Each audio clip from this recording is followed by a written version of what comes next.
Here are a couple quick examples of what can be done with the new Strumming Interface, followed by a detailed overview of how to configure it.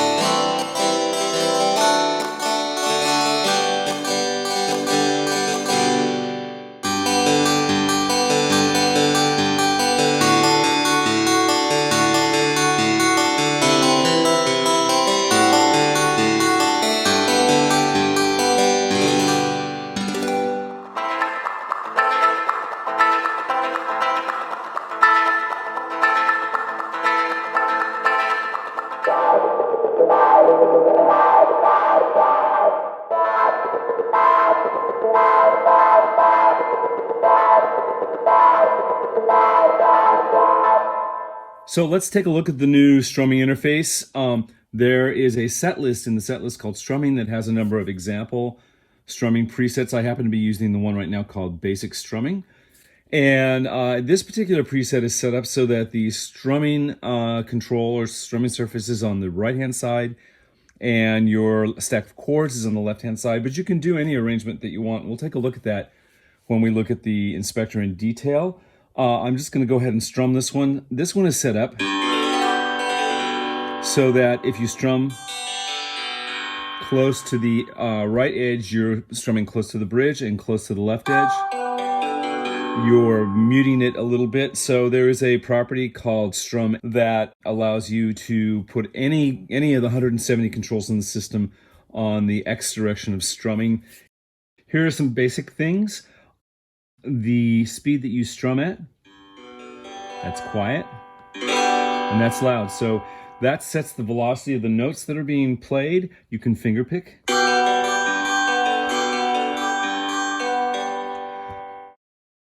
Why don't we take a look at how the interface works for programming this. So if you go here to Performance Settings, Menu Performance Settings, Strum, you'll see the inspector for the strum. And we're going to go through each of the elements of this inspector one at a time. When you're working with the Strum Inspector, if you have questions about any of the controls or how they work, you can go over here to the question mark.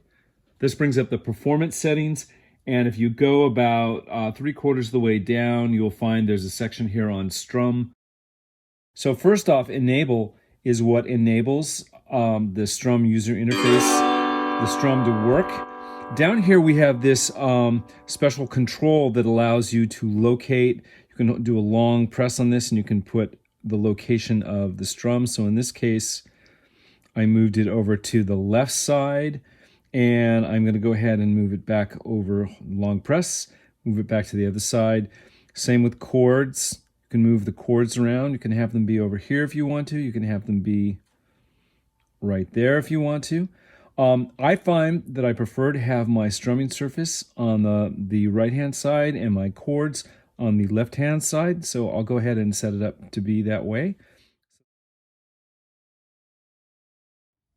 There are two possible orientations for the strumming area. This is horizontal, the strings run horizontally and you strum like this. But it's also possible to have your strings run vertically. And the advantage of running vertically is that you can strum the different chords without needing to tap the chord bar to select a chord. You can change the spacing between the strings with the size knob. So if you want it to be small, so you can have quick, rapid strums, or if you want it to be a bit larger so that it's easier to finger pick. If you're in vertical mode, you can also change the spacing between the strings. There it is, it's small, and there it is, it's large. You can place up to 12 chords on the chord bar. And remember, the chord bar can either be here, here, or here. So if you have fewer than 12 chords and you want to make it easier to hit the buttons, then you can use the number of chords knob here to change the number of chords. In this case, I'm just displaying the 3 chords that I'm using. If you want to move the control surface to the bottom of your device, you can use the control surface bottom or CS bottom button. So now the control surface has been moved to the bottom, and the keyboard and the strumming surface are up here at the top. So some people like this because you can wrap your hand around the upper side of the device, especially if it's a phone, and pretty much use your guitar left hand performing techniques.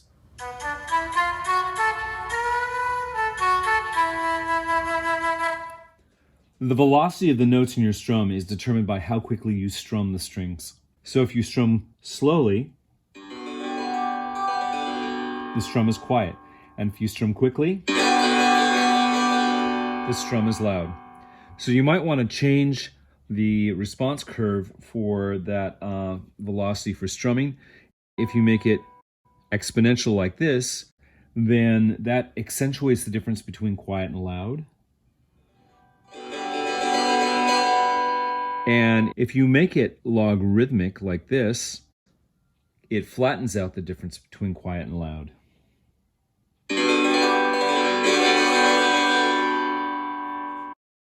Finger picking velocity can be set with the F-pick val knob.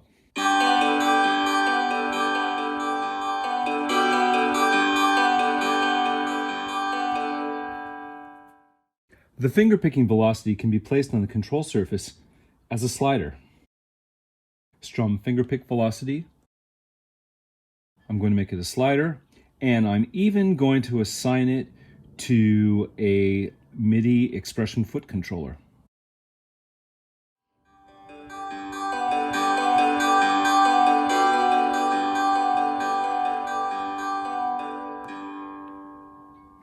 If you turn on the Strum Tap button, then there's no need to strum over here. You can just tap on the name of the chord on the chord bar. It's going to strum down and up, down and up. This can be useful if you're going to improvise on the keyboard at the same time you're strumming a chord. The separation time between the notes in the strum can be set with the sep time knob right here.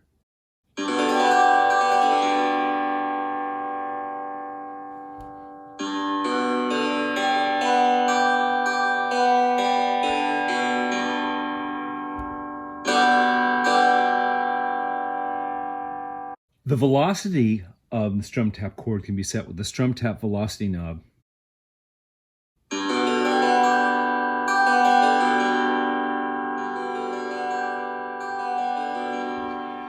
As with the finger picking velocity knob, you can place it on the control surface and you can even assign it to an expression pedal.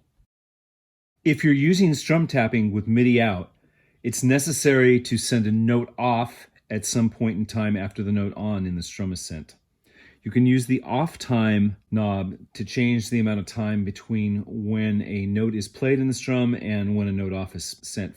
To assign chords to the buttons on the chord bar, you simply tap on one of the buttons and it brings up the chord picker. There are 3 types of chords in the chord picker. There are standard chords, which are based on pitch, function, and hand position.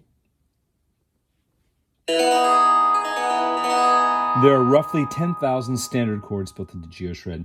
There are also custom chords. For instance, if we take a look at one of these are specified by fret number using the fret picker wheel, and you can add your own custom chord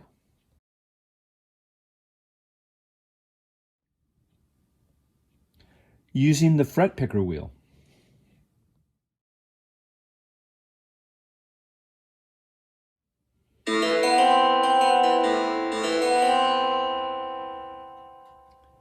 All chords are based on the tuning of a standard guitar. However, the tuning of the chords is completely independent from the tuning of the GeoShred keyboard. So you can have your chords based on standard guitar tuning, and your GeoShred keyboard can still be in the GeoShred all-force tuning. You can also play chords directly on the keyboard.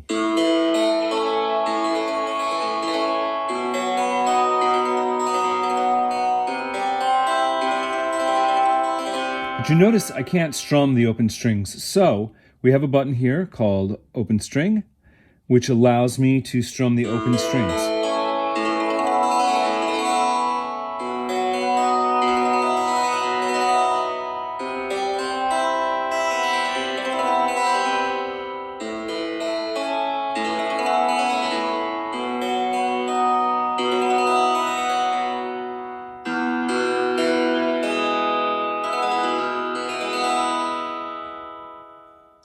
You can assign the X direction of the strumming strings to any of the 700 parameters in GeoShred. So in this preset, Basic Strumming, I've set it up so that when you strum close to the right edge, it's changing the pick position to be closer to the bridge, and when you strum close to the left edge, it's changing the material so that the strings have a little bit of a muted sound. Let's take a look at how that's done. If you go here in Control Surface, and we'll take a look at the poly-EXPR, polyphonic expression, you can see here that I have pick position assigned to be one of the poly expression things. And here's the key. Normally, we assign the controller, polyphonic expression controller, to be controlled by either key Y, the vertical motion of the key, or key Z, pressing into the iPhone with 3D Touch. But you can assign it to strum. And so by assigning it to strum,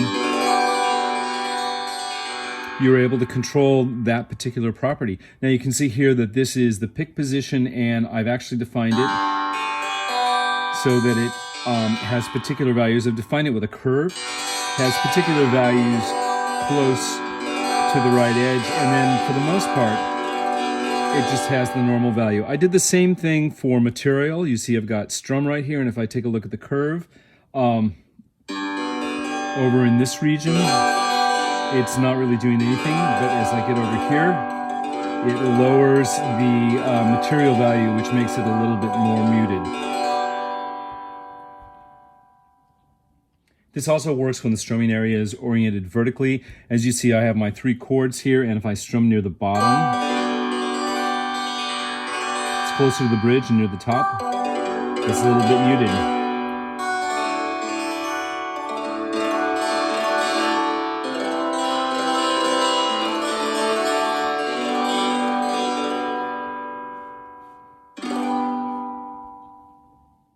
Chord HOPO. HOPO stands for hammer-on pull-off, and a technique that many guitar players use is to hold a chord with their left hand and with their right hand playing notes on the fretboard above and higher than the chord. You can even do this in GeoShred. It goes something like this.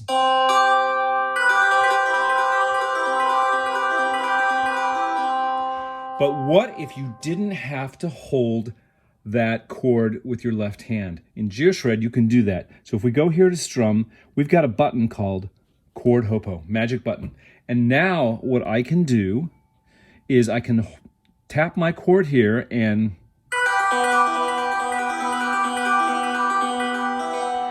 do Chord HOPO. Here's a little example.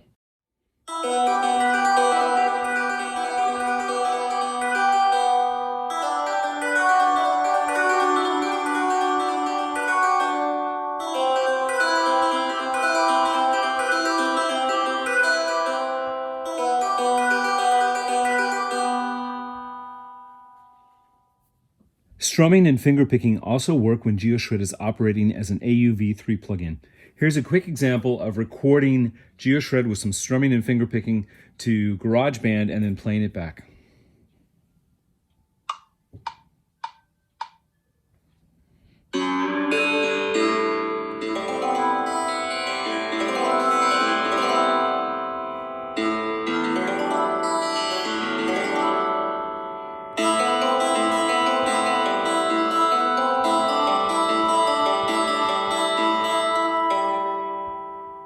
And now play back.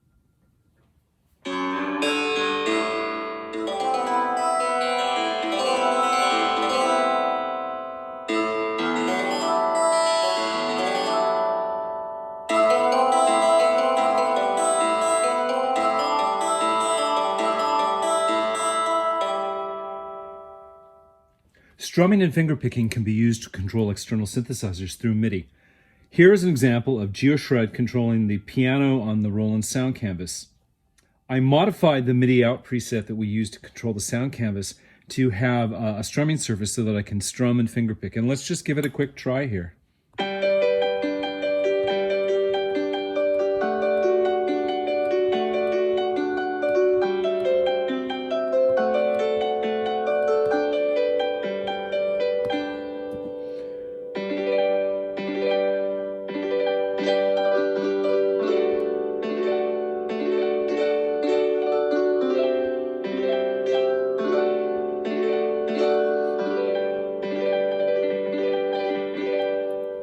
Here's an example using chords that are typically only ever found on the guitar.